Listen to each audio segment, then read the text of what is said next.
మహిళను గాలికి వదిలేసి మళ్లీ మాయమాటలు చెప్తుందని పెద్దపల్లి బీఆర్ఎస్ ఎంపీ అభ్యర్థి కొప్పుల ఈశ్వర్ అన్నారు. మందమర్రిలోని క్యాతనపల్లిలో నిర్వహించిన ఎన్నికల ప్రచారంలో ఆయన పాల్గొన్నారు. సింగరేణి సంస్థను ప్రైవేటు పరం చేసేందుకు కాంగ్రెస్ కుట్రలు చేస్తుందని ఆరోపించారు. సింగరేణి కార్మికునిగా కార్మికుల కష్టాలు తెలిసిన వ్యక్తినన్నారు.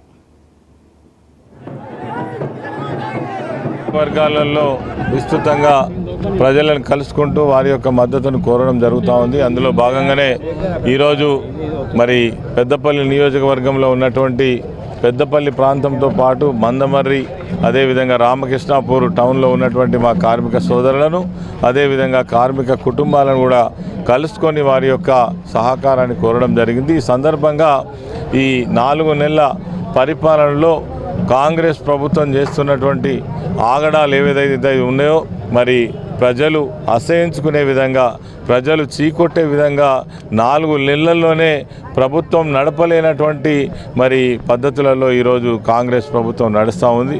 ఎందుకంటే వాళ్ళు ఇచ్చినటువంటి 6 గ్యారంటీలను గాలికి వదిలేసి కేవలం కేసీఆర్ గారి మీద ఆరోపణలు చేయడం మరి అందుకే పెద్దపల్లి పార్లమెంటు పరిధితో పాటు మరి రాష్ట్రంలో జరుగుతున్నటువంటి 17 స్థానాలలో అత్యధిక స్థానాలు బీఆర్ఎస్ పార్టీ గెలవబోతుందని మనకు సంకేతాలు కనబడతా ఉన్నాయి. అదేవిధంగా కేసీఆర్ గారి రోడ్ షో యాత్ర ఏదైతే ఉందో బ్రహ్మాండమైన సక్సెస్ సాధిస్తూ ఉంది. వేలాది మంది వచ్చి ఇటు మహిళలు కావచ్చు, అదేవిధంగా రైతులు కావచ్చు వచ్చి కేసీఆర్ గారికి స్వాగతం చెప్తా ఉన్నారు. మేమేమో అధికార పార్టీ కాదు, అయినప్పటికీ కూడా ప్రజల యొక్క స్పందన ఆ విధంగా ఉన్నది.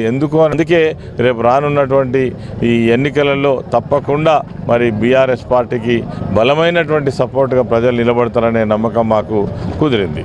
పట్టణంలో అదేవిధంగా రామకృష్ణాపూర్ పట్టణంలో మా బీఆర్ఎస్ పార్టీ పెద్దపల్లి ఎంపీ అభ్యర్థి శ్రీ కొప్పుల ఈశ్వర్ గారి ఎన్నికల ప్రచారాన్ని నిర్వహించడం జరిగింది. సో మందమర్రి పట్టణంలో ఆ కార్యక్రమాన్ని ముగించుకొని ఇప్పుడు రామకృష్ణాపూర్లో కూడా కంప్లీట్ చేసుకున్నాం. సో పెద్ద ఎత్తున 2 పట్టణాల్లో కార్మికులు, రిటైర్డ్ కార్మికులు, మహిళా తల్లులు, యువకులు చాలామంది ఈ 2 రోడ్ షో, స్ట్రీట్ కార్నర్ మీటింగ్లకు హాజరు కావడం జరిగింది. సో స్వతహాగా ఈశ్వర్ గారే సింగరేణి కార్మికుడు కావడం వల్ల పెద్ద ఎత్తున ఈ కోల్బెల్ట్ ఏరియాలో మొట్టమొదటిసారిగా ఒక పార్టీ మా సింగరేణి కార్మికుడిని పార్లమెంటుకు పంపించాలని చూస్తూ ఉంది అనేటటువంటి భావన ఈ ప్రాంతంలో బాగా స్ప్రెడ్ అయింది. సో దాంట్లో భాగంగా పెద్ద ఎత్తున జనాలు కదులుతున్నారు.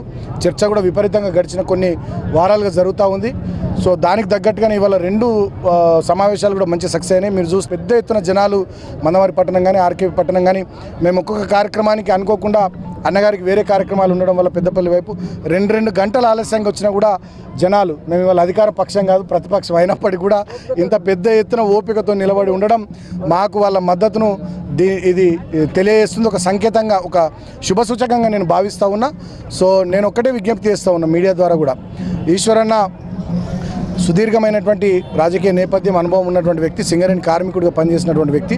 ఇవాళ సింగరేణిని ప్రైవేటీకరించే కుట్ర రేవంత్ రెడ్డి ముఖ్యమంత్రి గారు చేస్తూ ఉన్నారు. గతంలో అదాని తెలంగాణకు వస్తా అంటే కేసీఆర్ గారు 2 టర్ములు మేము అడ్డుకున్నాం, రానియలే. కానీ మొన్న దావోస్లో ఈయన అగ్రిమెంట్ చేసుకున్నాడు.